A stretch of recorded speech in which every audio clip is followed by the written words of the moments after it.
අද අපි හදන්න යන්නේ පොලොස් ඇඹුලක්. එක එක පැතිවල පොලොස් ඇඹුල හදන්නේ එක එක විදිවලට. මම මුලින්ම හදන්න යන්නේ මේක මේ තම්බල අරගෙන. මේක ගොඩක් පැතිවල නම් මේක එකම විදිහට ටෙම්පරාදුව හදලා කිරෙන්න තම්බලා උයා ගන්නවා.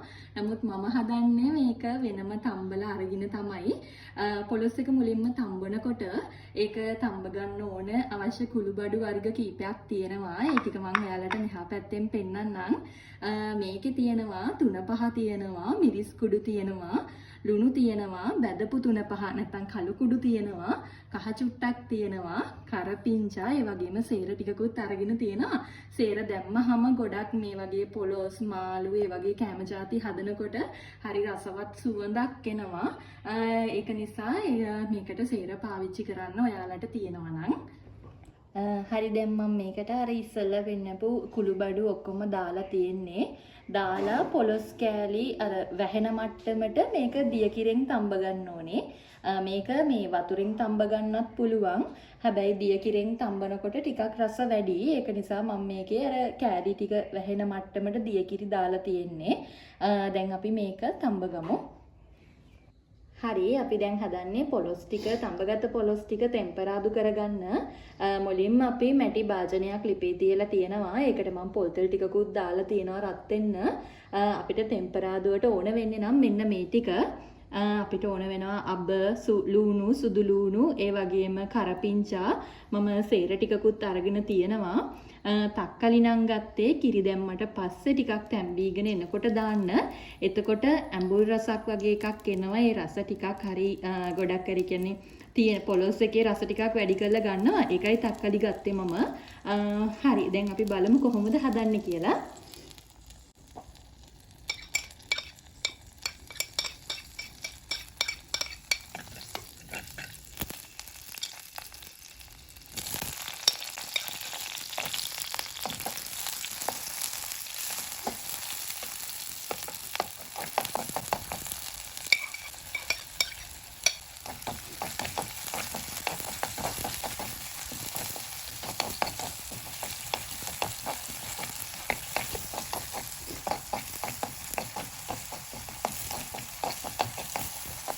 මේ ටික පොඩි වෙලාවක් බැදුනට පස්සේ සේර ටික එකතු කරගන්න.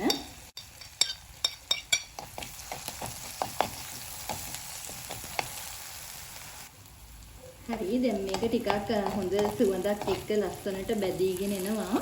ගොඩාක් කර කරගන්නේ නැතුව සාමාන්‍ය මට්ටමට ටෙම්පරාදු වුණාට පස්සේ මම මේකට දාගන්නවා එකතු කර අපි තඹගත්ත පොලොස් ටික.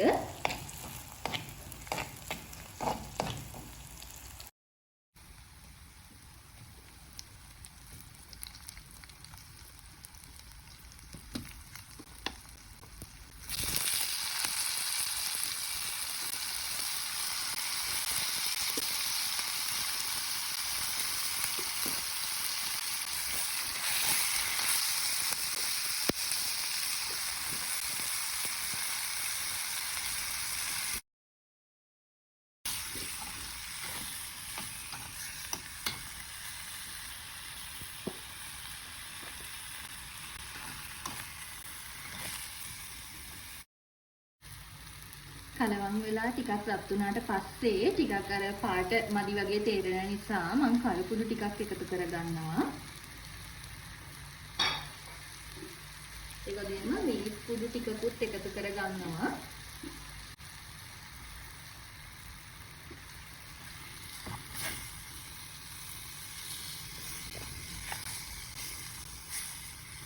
ලුණු එකතු කරගන්නේ නැහැ. මොකද පොලොස් සම්බද්දී ලුණු දාලා තියෙන්නේ.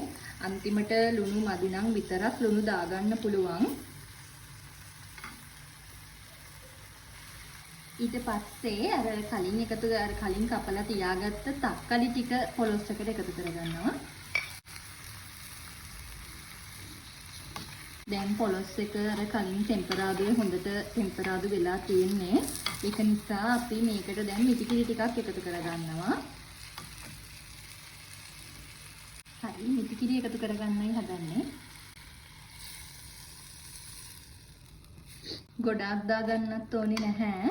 සාමාන්‍ය මට්ටමකට දාගන්න. මොකද මේකේ අර හොදි හිඳිලා අර තෙල් පෑදිලා එනකොට තමයි පොලොස් එකේ ලස්සන තියෙන්නේ. සාමාන්‍ය ප්‍රමාණයකට කිරි එකතු කරගන්න පුළුවන්.